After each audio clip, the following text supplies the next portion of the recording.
係咪又就快到 appraisal 嘅季節咧？你就拎翻喺上年11月嗰份 appraisal 啦，同埋 goal setting form，然之後諗啦，呢一年發生啲咩事，我又需要點 review 咧？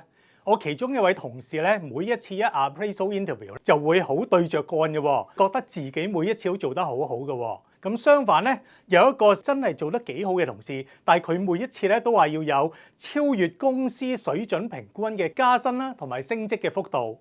會唔會好頭痛咧？點解做 performance conversation 個感覺咁唔順暢咧？其實咧佢係潛藏住咧係會觸發我哋嘅防衛機制啦，同埋觸發我哋情緒嘅。用一個 SCARF model 嚟同大家解釋下啦。一講到升職啊、加薪啊表現咧，就會好直接觸發到佢嘅地位嗰個擔憂啦，佢對公平性嗰個擔憂啦。你嘅下屬咧都會係防衛，我唔係做得唔好，而唔係我哋嚟緊點做得好。除咗掌握咗呢個 performance conversation 嘅技巧啦，講到最尾係要持續嘅表現管理。